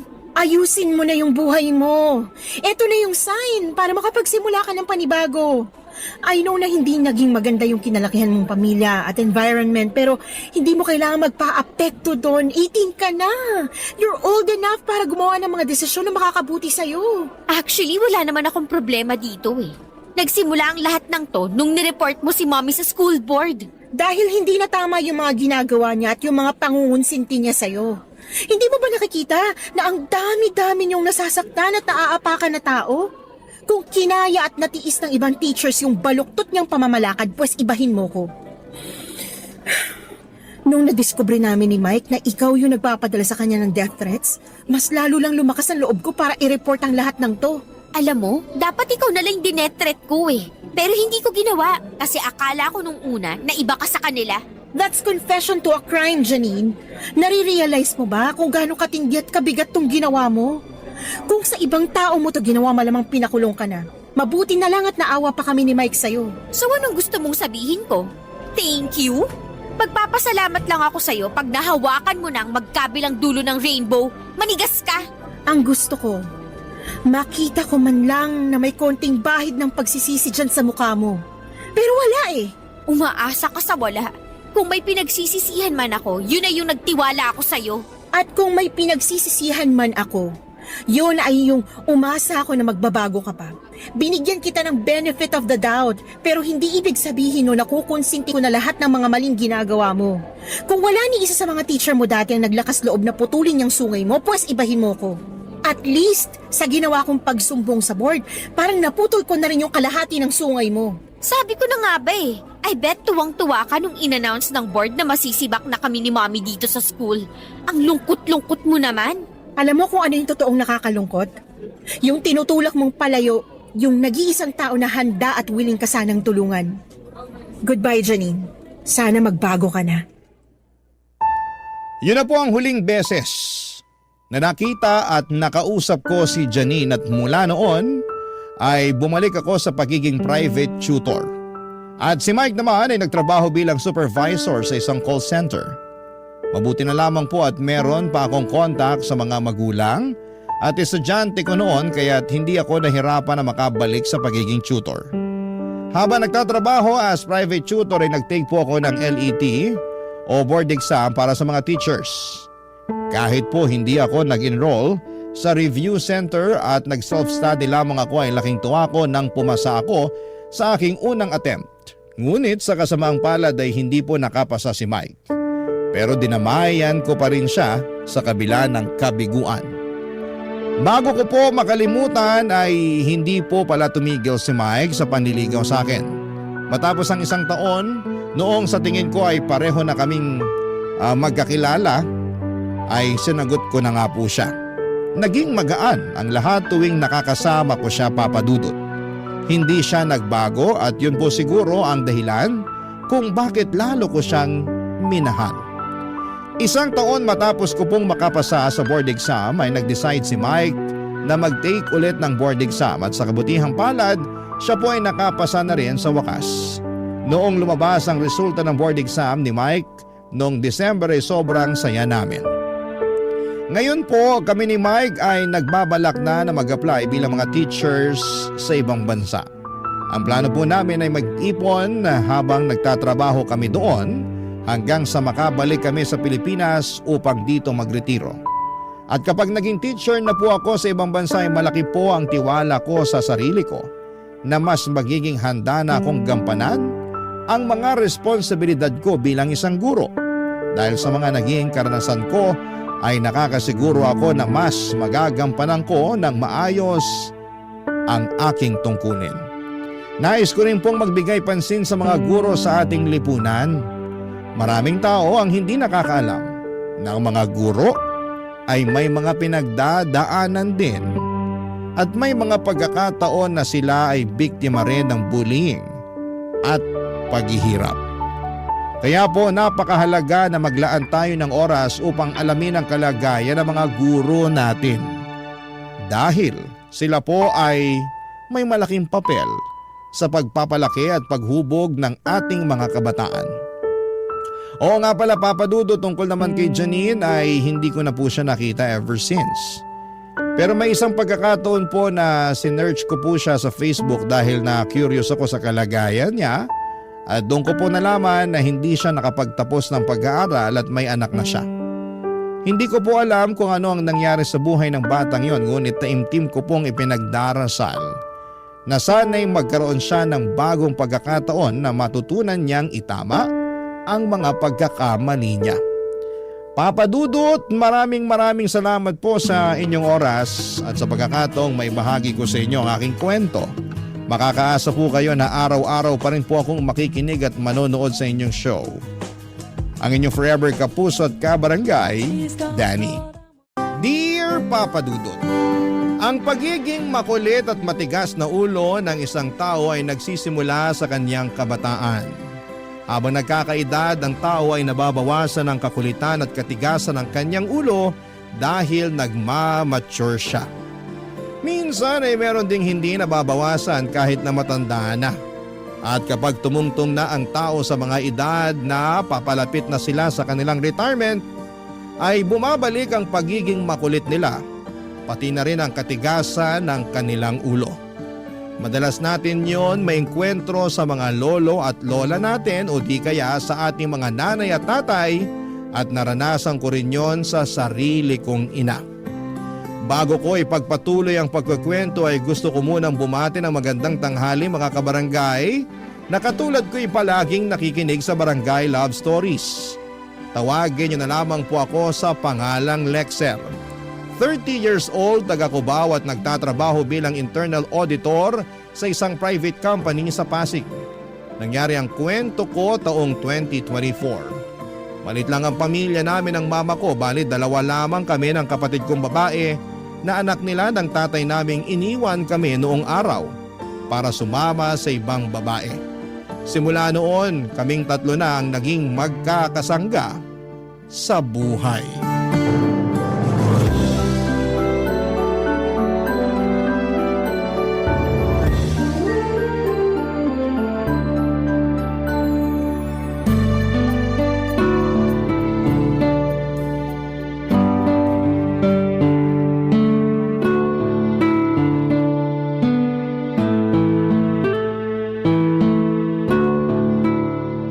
Nak, bagay ba sa akin tong kulay ng damit na to? Dark green? Oo, ngayon pa lang ako magsusuot ng ganitong kulay eh. Tingin ko bagay naman po sa inyo. Tingin mo lang? Hindi ka sigurado? Sigurado po. Sigurado po na bagay. Ito kayang maroon. Ayos ba sa akin to? Okay din naman po. Sigurado ka ha? Kasi mamimili na lang ako sa dalawang kulay ng damit na to. Kayo pong bahala. Eh syempre, gusto ko naman maging kaaya-aya sa paningin ng kadate ko, no? Ano pong sabi nyo? Sabi ko, gusto kong maging kaaya-aya sa paningin ng kadate ko. Teka lang, tama ba yung narinig ko? May kadate kayo? Oo. Ay, sorry. Hindi ko pala nasabi sa inyo ng kapatid mo yung tungkol sa bagay na yun. Malamang po, hindi nyo nasabi, kaya nga po ako nagulat eh. Kaya pala di kayo magkanda o gaga sa pagtatanong kung anong kulay ng damit ang bagay sa inyo. Siyempre. Ikaw nga, tinatanong mo rin ako kung bagay ba sa'yo ang ganitong klase ng damit. Lalo na kung may mahalaga kang okasyon na pupuntahan. Kaya ako rin. Gusto ko rin maging presentable sa makakadate ko. Sino naman po yung kadate nyo? Hindi ko pa kilala eh. Ano? May ikipag-date kayo sa hindi nyo pa kilala? Oo, blind date yata ang tawag dun. Basta, hindi ko siya kilala. Pero kilala naman siya ng mga tita mo. Sa katunayan, sila nagsabi sa akin na makipag-blind date para makakilala ng lalaki na posible kong maging boyfriend. Teka, parang ang bilis naman po yata. Anong mabilis dun? Ng mga pangyayari. Yung pakikipag-blind date nyo, pati yung paghahanap nyo ng magiging boyfriend. Parang ngayon ko lang lahat nalaman yan ah. Kung itong anak ko naman, oo. Sino ba sa atin ang mas matanda? Ako ba o ikaw? 29 years old pa lang po ako, kayo 53 na. O ako pala ang mas matanda. Pero bakit parang ikaw ang nag-uulyanin dyan? Anong nag-uulyanin sinasabi nyo? Ano ibig nyo sabihin? Sinabi ko na kaya sa'yo no na gusto ko ulit magka-boyfriend. Siyempre! Tagal ko na rin na bakante simula nung iwan tayo ng dumuho mong tatay matapos niyang sumama sa ibang babae. Sa lagay, siya lang ang may karapatang sumaya sa piling ng iba. Hindi ko na maalala na sinabi nyo sa akin yan noon. Baka masyado akong occupied nung sinabi nyo yan. Pwede. Para kang ang lutang kausap nun eh. Grabe naman po sa lutang. Totoo naman. Ay, sige na nga po pero mag-iingat kayo ah. Saan? Doon sa blind date? Opo. Oo naman. Saka huwag ka mag-alala kasi kasama ko naman ang tita mo doon. Doon sila pupwesto sa malayo. Sina tita talaga may pakana ng mga to eh no. Huwag mo na silang anuhin. Gusto lang naman nila akong hanapan ng makakasama sa buhay. Nagsimula kasi yun nung nakita-kita kami sa labas. Tapos tinanong nila ako kung gusto ko pa raw magpaligaw o mag-boyfriend. Lalo ngayon natapos ko naman daw kayong pag-aralin ng kapatid mo. Napaisip ako tapos sabi ko gusto ko naman. Kaso dahil taong bahay lang ako, wala naman akong nakikilalang mga lalaki. Ayoko namang makipag-usap sa Facebook kasi maraming scammer. Baka perahan lang ako, no? Tama naman po yun. Maganda na yung nag-iingat kayo. Kaya nga hinayaan ko na lang yung mga tita mo nung sinabi nila na sila na ang bahala. Basta wag lang kayo magpapabuntis ah. Hindi mangyayari yun. Kasi wala na akong matres. Di ba nga naoperahan ako nung pinanganak ko yung kapatid mong bunso? Ay, oo nga pala. Kung ikaw talaga.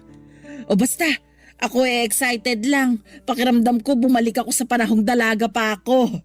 Kahit naman 53 years old na ako, may asim pa ako, no? Mga padudot, gaya ng sinabi ko ay iniwan na kami ng tatay namin noong araw matapos niyang mambabae. Ning anino niya ay hindi na nagparamdam sa amin kaya naman hindi ko ikakaila na mayroon akong hinanakit sa kanya. At sigurado akong masusumbatan ko siya ng husto kapag nagpakita pa siya sa amin. Sa batang gulang ko noong 15 anyos ako ay ako na yata ang tumatayong tatay sa pamilya namin. At nung tumungtong na ako sa kolehiyo ay pinangako ko sa sarili ko na itataguyod ko ang mama ko at kapatid ko pagdating ng araw na makapagtrabaho na ako. Kaya ngayon ang ginawa ko simula noong nakagraduate ako.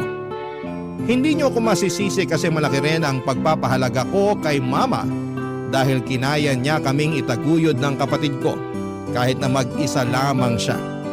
Sa totoo lang ay hindi ko na mabilang kung ilang trabaho ang pinasok niya para lamang mapag-aral kami at magkaroon ng pambili ng pagkain namin. Idagdag niyo pa yung bayarin niya sa bills at bahay na nirerenta namin noong araw. Kaya nga pinagsikapan ko talaga noon na makapagpundar ng sarili naming bahay kahit na maliit lang. Ang mahalaga ay hindi na namin iisipin kung saan kukuha ng pambayad sa renta buwan-buwan. Fast forward, naging open sa akin ang mama ko na gusto ulit niyang pumasok sa pakikipagrelasyon. Noong una ay hindi ko yun naintindihan kaagad dahil bakit kung kailan na siya nagkaedad ay saka naman siya naghanap ng panibagong pag-ibig. Pero hinayaan ko na lamang siya sa gusto niyang mangyari kasi may ugali ang mama ko na kapag gusto niya ang isang bagay ay ginagawa niya talaga.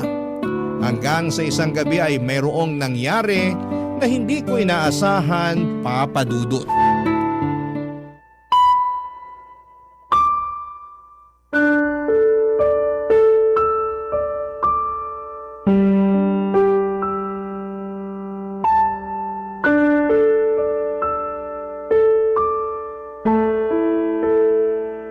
Siraulong yun.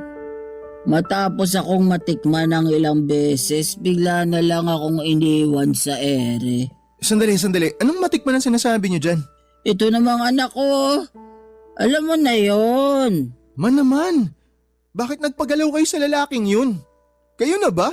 Ay, oo naman. Naging kami rin naman, syempre. Walagay mo sa akin. Makikipag-ano sa hindi ko boyfriend? Isa ka, di ba? Ginagawa naman talaga yun ng magkarelasyon. Kaso lang, ayun, naghanap ng ibang mo kung hindi pala ako type. Nalaman ko na lang na ang gusto ay yung mas mataba saka mas malaki ang balakang. Kaya eto, niniwan na lang niya ako bigla. Ay, parang ang bilis naman po ng mga pangyayari. Di ko alam na naging kayo na pala tapos ngayon malalaman ko na hiwalay na kayo. Saglit lang namang naging kami. Di ko na yata nasabi sa'yo kasi masyado kang busy sa trabaho. Saka masaya ako nun, ganado sa buhay. At laging maaliwalas ang gising ko sa umaga kasi nga kami na. Tapos gaganituhin niya lang ako. Iiwan at ipagpapalit sa ibang babae. Alam mo, sakit-sakit nun, anak. Alam ko po na masakit, kaya nga kung pwede gusto kong makita yung lalaki para masuntok ko sa mukha eh. Ayaw na nga niyang makipagkita sa akin. Di na rin niya kinakausap ang mga tita mo. Biglang naglaho na parang bula. Napakasira ulo naman pala nun. Di niyo ba siya kinilala ng mabuti nung nag-date kayo? Siyempre, kinilala kong mabuti. Pero masyado rin namang mabilis na naging kami. Katwiran ko. Patatagalin pa ba namin? Hindi naman na kami teenager. Kahit na. Siguro kung pinatagal niyo pa ng konti bago niyo sinagot yung lalaking yun, di mas nakilala niyo sana siya ng husto. Hindi ko na nga naisip yun. Kasi gusto ko na rin naman siya. Ay, naman eh. Kita niyo nangyayari sa inyo ngayon. Iniwan niya kayo at pinagpalit sa iba. Huwag mo na ngang ulit-ulitin. Kita mong broken hearted na nga itong mama mo. O ano po bang pwede kong gawin? Wala. Saka alam ko naman sa sarili ko na hindi ko na mababago yung nangyari. Kasalanan ko rin naman eh. Siguro nga tama ka. Kung mas kinilala ko pa siya ng husto, malalaman ko kung anong intensyon niya sa akin. Sabi niyo nga hindi niyo na mababago yung nangyari. Tsaka sa tingin ko kasalanan naman talaga niya kasi mapaghanap siya. Di pa pala siya sigurado sa gusto niya sa isang babae tapos pumayag-payag siya na makipag-blind date sa inyo noon. Ang masahol pa nagpakita siya ng interes sa inyo at niligawan kayo. Yung pala may gusto lang siyang makuha. Tapos nung nakuha niya na, iniwan niya na kayo. May picture ba kayo ng lalaking yun? Ha? Meron, bakit? Patingin nga ako. Bakit? Tatandaan ko lang yung muka para kapag nakasalubong ko siya sa labas, papangahan ko talaga para magtanda. Ano ka ba naman? Mapapaaway ka pa sa gagawin mong yan eh. Wala akong pakialam basta makaganti lang ako. Maiganti ko lang kayo. Hindi mo na kailangang gawin yan. Di naman kita pinalaking basagulero, anak. Saka sigurado ko na makakapag-move on din ako sa lalaking yon. Sigurado po ba kayo? Mukhang sariwa pa nga sa inyo yung nangyari. Tingnan nyo, nagpakalasing kayo ng ganyan. Tapos kanina, umatungal pa kayo ng iyak. Grabe ka naman sa umatungal. Totoo naman eh. Oo na. Sa anong magagawa ko? Ang sakit-sakit kaya. Pag naranasan mong iwanan at ipagpalit sa iba, yun yung sandali na maiintindihan mo yung sakit na nararamdaman ko. Pero sana wag mong maranasan, anak. Ayoko namang iwanan at saktan ka na magiging kapareha mo balang araw. Huwag nyo na po munang isipin yun. Matagal pa naman bago ako magka-girlfriend eh. Bakit naman? Ayaw mo pa ba? Wala pa po sa isip ko. Ayoko pa. Pero 29 years old ka na. Yung mga kaedad mo may 1 o 2 mga anak na. Sila po yun, hindi ako. Tsaka bakit naman sa akin napunta yung usapan? Di ba kayo yung broken hearted dito? Pinaalala mo na naman. Nakalimutan ko na nga eh. Ay, sorry po.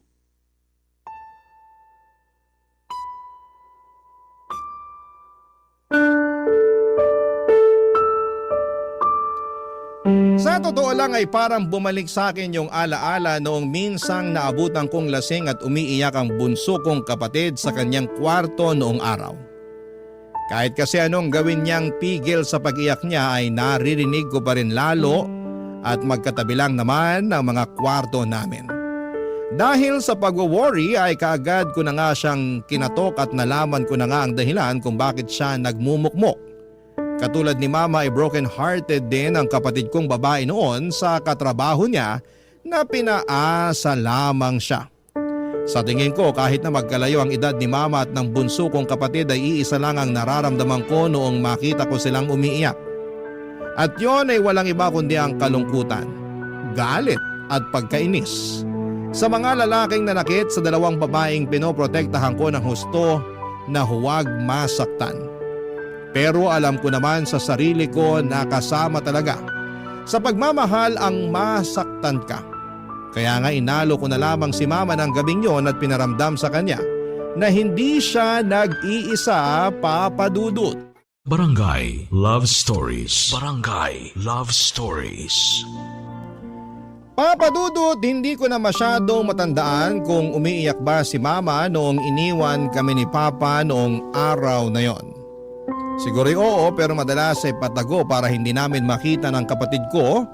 At ang natatandaan ko na lamang kasi ay yung masipag at porsigidong ina na lahat ay kinakaya para lamang maitaguyod kaming mga anak niya. Kaya nga ang sakit-sakit pala at nakakadurog ng puso na makitang umiiyak si mama ng dahil sa lalaki na yon. Lumipas ang 2 linggo at napansin ko na hindi na nagmumukmok ang mama ko. Naisip ko na baka naka-move on na siya. At mabuti yon dahil para sa akin ay walang saysay ang sayangin niya. Ang kanyang luha sa lalaking saglit niya lamang nakilala. Kaya nga masayang masaya ako nang unti-unting bumalik ang dating sigla at gana ni mama sa buhay, ngunit makaraan lamang ang ilang araw ay meron akong nalaman na siya palang totoong rason kung bakit masaya na naman siya. Papa Dudut.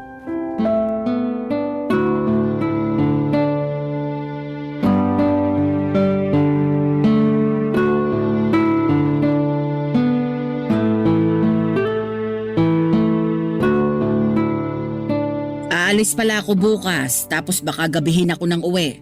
Mag-iiwan na lang ako ng lutong pagkain para sa inyo ng kapatid mo. Ilalagay ko sa ref. Bale, initin nyo na lang sa microwave, no? Sige po ma, pero saan po ba kayo pupunta bukas?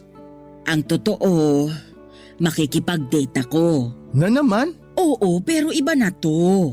Hindi na to yung mokong na lalaking nang iwan sa akin noon. Di na po talaga kayo nadala no? Kasi sobrang tanga nyo naman kung makikipagbalikan pa kayo sa kanya matapos nung ginawa niya sa inyo. Sakit naman nung sobrang tanga. Sorry po pero sinasabi ko lang naman yung totoo. Alam ko naman yun, kaya kumalma ka lang. Sino naman po yung bagong lalaki na i-date nyo? Basta, makikilala nyo rin siya ng kapatid mo pag naging kami na. Ma, magtanda ka na ha. Baka mamaya kung sino-sino lang yung i-date nyo tapos di naman pala seryoso sa inyo. Ilang linggo ko na rin naman to kausap, kaya alam ko na seryoso siya sa akin. Alam ba niya na may mga anak na kayo? Oo naman. Yun agad ang unang-unang sinabi ko. Eh siya ba may mga anak na? O dating kinakasama? Ha? Eh bakit bigla kayatang nagka-interes sa kanya? Dati naman doon sa una ko, hindi mo masyadong inaalam yung detalye. Kaya nga ang naisip ko, alamin na ngayon para makasiguro ako na malinis ang intensyon niya sa inyo. Ayoko na maulit yung nangyari sa inyo dati. Eh saka na, kasi hindi pa naman nagiging kami. Ayoko namang magbigay ng maraming detalye, tapos di pala kami magiging okay, di ba? Man naman eh, ayan na naman kayo. Alam ko namang ginagawa ko, anak. Matanda na ako, no? Alam ko naman po yun, pero nag-aalala lang ako sa inyo, sa kapakanan nyo. Naiintindihan ko, pero natuto na ako dun sa karanasan ko sa ex ko. Hindi na ako basta-basta masasaktan ng kung sino-sinong lalaki dyan. Ma, kahit na mabuti kang tao, sa dami ng manluloko sa mundo, marami pa rin susubok na lokohin kayo. Tsaka hindi lang po yun sa pakikipagrelasyon. Normal na sa buhay yun. Basta, sinisigurado ko sa'yo na makikilala mo rin siya pag naging kami na. Pangako yan. Ay, wala naman ako magagawa eh. Mag-iingat na lang kayo. Oo naman. May kasama po ba kayo bukas? Wala, ako lang mag-isa. Pero doon naman kami pupunta sa Matao. Para kung may gawin siyang masama, mabilis ako makakahingi ng saklolo. Parang bigla akong kinabahan dyan ah. Kumalma ka lang kasi. Kakakapi mo yan, nagiging nerbyoso ka na. Dinamay niyo pa yung pagkakape ko. Totoo naman eh. Saka papaalala ko lang ulit sa'yo ha. Hindi na ako bata. Kung umasta ka parang nagkapalit na tayo ng posisyon na. Paano pong nagpalit ng posisyon? Na parang ikaw na ang magulang sa atin tapos ako na yung anak. Ganun ba yun? Oo kaya. Huwag ka na kasing mag-alala. Dami-dami ko ng pinagdaanan sa buhay kaya marami na rin akong alam. Sige na po, sabi niyo eh. Pero mama, tanong ko lang, saan niyo po ba nakilala yung lalaking yun? Sa Facebook. May dating app na pala dun ano? Ayun, sinubukan ko lang naman. Tinuruan din kasi ako ng mga tita mo. Ay, sina tita talaga. Sila na naman pala may pakana. Huwag mo na silang sisihin. Kasi tinulungan din naman nila akong makapag-move on. Panay nga ang hingi ng despensa gawa nung nangyari sa amin nung lalaking pinakilala nila sa akin. Ayos din po talaga yung bonding nyo eh, no? Maghanap ng karelasyon nyo. Aba oo. Saka gusto lang din naman nila na makita akong masaya. Bakit ma? Di po ba kayo masaya? Masaya naman. Pero iba pa rin kasi kapag may makakasama ka sa buhay. Siyempre, darating ang araw na magsisipag-asawa na kayo ng kapatid mo. Tapos bubukod na kayo ng bahay. Pag nangyari yun maiiwan akong mag-isa. Kaya ko naman. Pero mas kaya ko kung may katuwang ako sa buhay.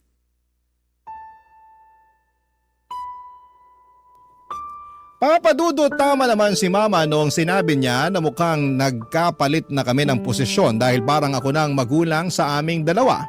Kung manigurado ako kung sino na naman ang lalaki nagpapasaya sa kanya.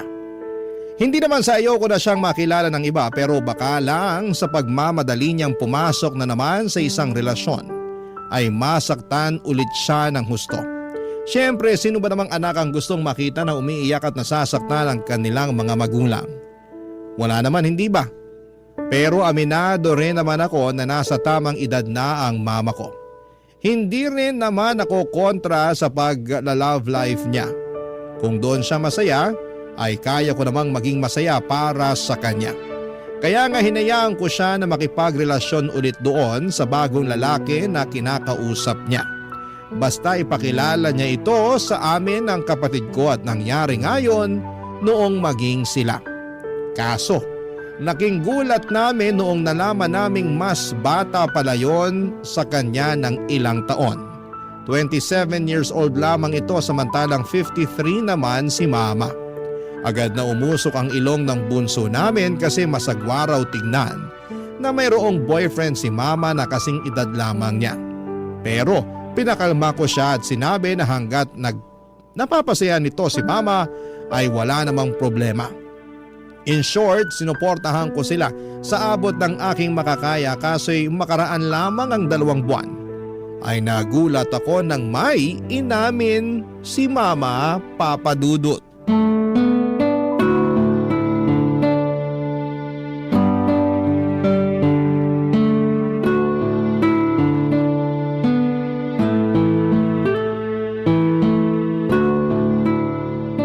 Ma, napansin ko parang nung isang araw pa kayo malungkot ah. Nag-aalala na tuloy ako sa inyo. May problema ba kayo? O baka naman may masakit sa inyo ah? Wala namang problema at wala ring masakit sa akin. Ayos lang ako.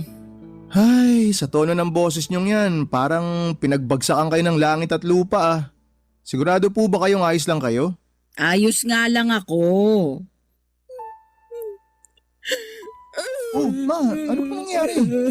Ba't bigla kayong umiyak? Yung totoo, hindi talaga ako ayos, anak. Nagkukunwari lang akong ayos. Kasi ayoko naman na mag-alala kayo sa akin ng kapatid mo.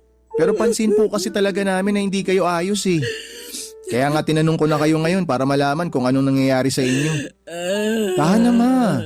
Sabihin niyo na lang sa akin kung ano bang nangyari. Hiwalay na kami ng boyfriend ko. Ha? Paano nangyari yun? Eh di ba nung nakaraang linggo lang nag-date pa kayo? Ang saya-saya niyo pa nung kinukwento niyo sa akin na pumunta kayo sa isang magandang restaurant sa Tagaytay. Oo nga, kaya hindi ko rin akalain na pagkatapos ng masayang pangyayaring yun, kasunod na nun yung malungkot at masakit. Bakit ma? Ano ba nangyari? Nang babae po ba siya? Oo, pero hindi lang yun. Kasi inamin niya sa akin na nabuntis daw niya. Ay, anak ng tokwa talaga oh. Kumalma ka lang, Lexer. Paano ako kakalma ma? Nabubwisit ako dun sa lalaking yun. Sinabi ko na yan sa kanya, pero wala na raw siyang magagawa dahil pabor din naman sa kanya yun kasi gusto niya rin magkaanak. Alam mo naman, hindi na ako pwedeng mabuntis, kaya ayun. Yan na nga ba yung sinasabi ko eh. Nakipagrelasyon kasi kayo sa mas bata sa inyo. Natural, gusto pa nun magkaanak. Hindi kayo yung babaeng tutupad sa gusto niyang mangyari. Nung una naman, sinabi niya na ayos lang sa kanya na wala kaming anak, 'di ba? Narinig niyo pa nga yun ng kapatid mo eh. Tapos biglang ganito lang pala ang mangyayari. Narinig nga po namin pero duda pa rin kami kasi 27 years old pa lang yung lalaki. Di nga po kami nagkamali. Kasi ayan, tinan nyo, nangyari na. Sa lagay, ako na lang palang walang kaalam-alam na pwede palang mangyari to.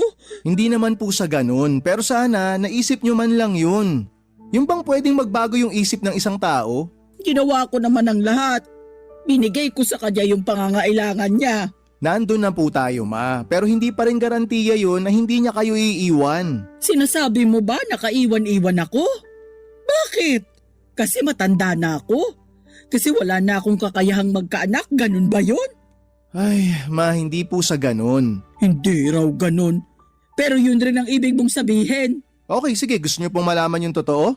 Sige, sabihin mo sa akin yung totoo. O ngayon ma, magpapakatotoo na ako ha. Tama naman po kayo sa sinabi nyo na matanda na kayo para makipagrelasyon pa.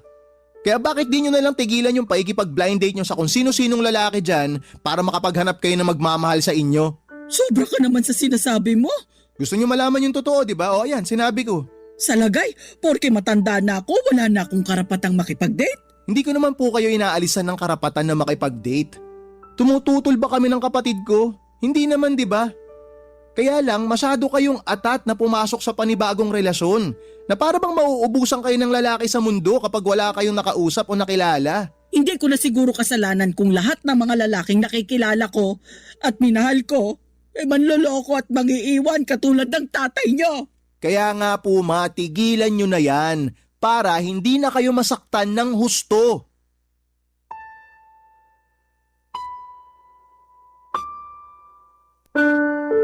Papadudot galit na galit ako sa kumag na lalaking yon dahil sinaktan at ginamit lamang niya si mama. Pero inis din ako sa nanay ko kasi hinayaan lamang niya na gawin sa kanya yon ng damukol niyang ex-boyfriend.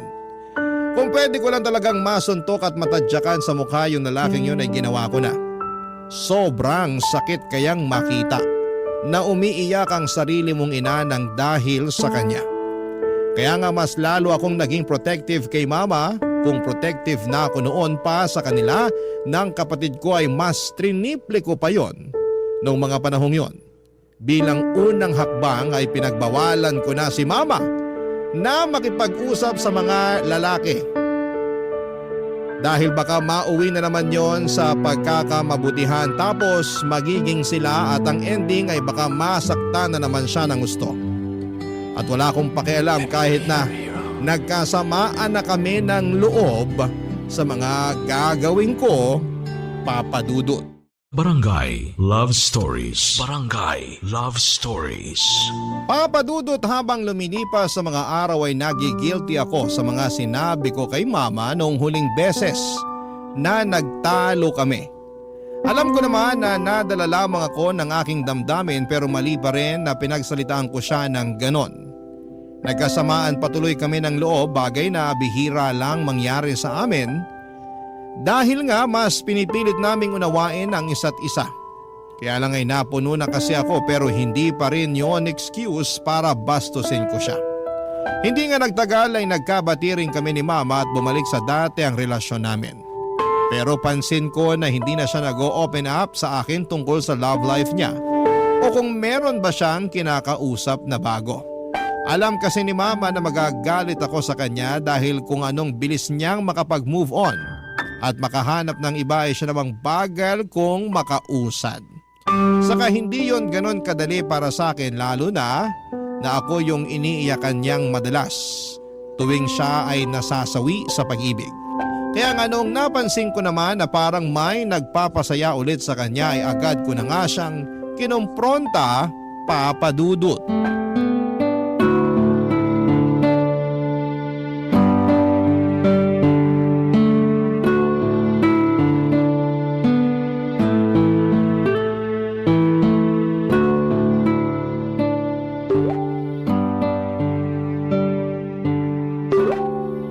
Maumamin nga kayo. Ha? Ano nga aminin ko? Sino yung kachat nyo? Kanina ko pa naririnig na tunog ng tunog yung cellphone nyo eh. Tapos nung tiningnan ko kayo kanina, ang lapad ng ngiti nyo. Halos mapunit na nga yung labi nyo. Sobra ka naman sa mapunit yung labi. Sagutin nyo na lang po yung tanong ko. Sino yung kachat nyo? Kachat ko yung mga tita mo. Tapos may kinukwento silang nakakatawa, kaya natatawa rin ako. Hindi ako naniniwala sa inyo, ma. Patingin nga ako ng cellphone nyo. Ha? Ayoko nga. Bakit gusto mong tignan ng cellphone ko? Sinasabi ko na nga, be. Nagsisinungaling kayo sa akin. Hindi talaga sinatita yung kachat nyo. Sige na nga. Aamin na ako. Oo, hindi ko naman talaga kachat ang tita mo. Kasi may iba akong kachat. O sino nga yan? Ay wala ka ng pakialam doon ano? Huhulaan ko ah. Bagong lalaki nyo yan, no? Ano bang pakialam mo kung oo?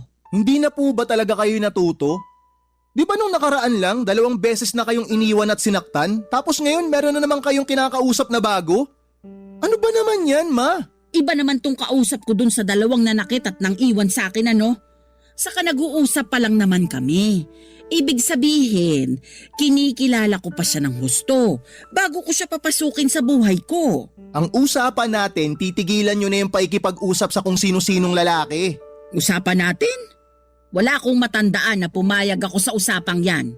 Baka sinabi mo lang kasi gusto mo akong pagbawalan na makipag-usap at makipagkilala sa iba. Ano naman kung gusto ko kayong pagbawalan? Masama ba yun? Para sa inyo rin naman yung ginagawa ko? Ipapaalala ko lang sa'yo ha, na ako ang nanay sa ating 2. Anak lang kita, kaya wala kang karapatan na pagbawalan ako sa mga bagay na gusto kong gawin sa buhay ko. Hindi na ako bata, Lexer. Hindi na nga kayo bata, pero kung umasta kasi kayo, para kayong bata. Tsaka hindi ko naman nakakalimutan na kayo yung nanay sa ating 2 eh. Pero sana, alam nyo rin na masakit sa ulo yung mga gusto nyong gawin sa buhay nyo. Kaya nga wala na akong planong ipaalam sa'yo na meron na naman akong kinakausap. Kasi ayoko nang sumakit ang ulo nyo sa akin ng kapatid mo. Akala nyo tama yun. Akala nyo maganda yun, ma. Na hindi nyo ipapaalam sa amin na may bago na kayong lalaking kinakausap. Paano kung may mangyaring masama sa inyo? Ano bang mangyayaring masama sa akin? Hirap sa'yo, masyado kang advance mag-isip. Ang hirap sa inyo, masyadong sarado yung pag-iisip nyo eh. Anong sinabi mo? Sobra ka na ha? Hindi kita pinalaki at pinag-aral para bastos-bastusin lang ako. Matuto kang rumispeto sa nanay mo. Ma, nire-respeto ko kayo mula pagkabata hanggang ngayon. Pero sana matuto rin kayo na respetuhin yung sarili nyo. Di pa po ba kayo napapagod sa kakahanap ng makakarelasyon ninyo? Sa huli sasaktan din naman kayo, iiwan lang kayo.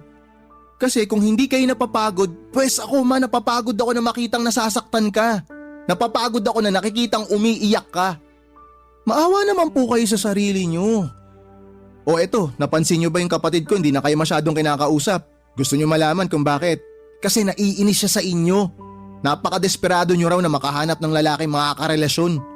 Ang dating kasi sa amin hindi kayo makontento na tayong 3 lang. Gusto nyo pa talaga humanap ng ibang makakasama sa buhay. Masama ba yun? Hindi naman, di ba? Saka sinabi ko na sa'yo noon na kapag nagkaasawa na kayo ng kapatid mo, bubuko din kayo ng bahay. Tapos maiiwan akong mag-isa rito. Hindi mangyayari yun kasi hindi kita iiwang mag-isa. Anong ibig mong sabihin? Kahit na mag-asawa ako, isasama pa rin kita sa bahay namin. O kaya dito kami titira ng magiging asawa ko. Kasama nyo. O naku, pwede patigilan mo ako sa kagaganyan mo. Ayokong makisama sa inyo ng mapapangasawa mo. Dahil baka magkaroon lang kami ng problema pag tumagal. Ang gusto ko lang naman makahanap ng matinong lalaki na makakasama ko sa buhay. Ni sa hinagap ay hindi ko akalain na aabot kami sa mainit na pagtatalo ng nanay ko. Hindi na kasi ako nakapagpigil na mapagsalitaan siya ng hindi maganda lalo na at nalaman ko na mayroon na naman siyang kinakausap na ibang lalaki. Siyempre, hindi niya yon nagustuhan kaya nakapagsalita rin siya nang masasakit sa akin na naging dahilan para lalo akong magalit sa kanya. Sa totoo lang ay naisip ko nga na umalis na muna sa bahay namin kasi ayoko siyang makita at makasama. Para sa akin napakatigas ng ulo ng mama ko. Naturingang mas matanda sa amin ang kapatid ko pero parang walang natutuhan mula sa mga karanasan niya sa buhay. Hirap na hirap siyang intindihin na concern lamang ako sa kapakanan niya dahil baka masaktan na naman siya. Hindi nagtagal ay naging sinanong kausap niyang lalaki at makaraan lang ang 1 buwan ay iniwan ulit siya ng karelasyon niya sa kadahilan ng hindi ko na matandaan. Basta, nakita ko na lamang na umiiyak siya at agad na nagsumbong sa akin. Punong-puno na ako sa katigasan ng ulo ng nanay ko at mas lalo ko lang ginustong umalis sa bahay namin para hayaan na lamang siya sa mga bagay na gusto niyang gawin. Total ay matigas naman ang ulo niya kaya bahala na siya sa buhay niya. Pero hindi yun nangyari kasi makaraan lamang ang 2 linggo ay nagkasakit si mama. Akala namin ang kapatid ko ay simpleng sakit ng tiyan lamang yon na lumala kaya sinugod na namin ang mama sa ospital. Maraming laboratory test na pinagawa sa kanya at matapos noon ay nadiskubre nilang may cancer siya sa small intestine. Sobrang nabigla kami ng kapatid ko nang malaman yon at agad na gumuho ang aming mundo. Hindi nga nagtagal ay nagsimula ang gamutan ni mama at kasabay noon ang mabilis na panghihina ng kanyang katawan at pagbagsak ng kanyang resistensya papadudot.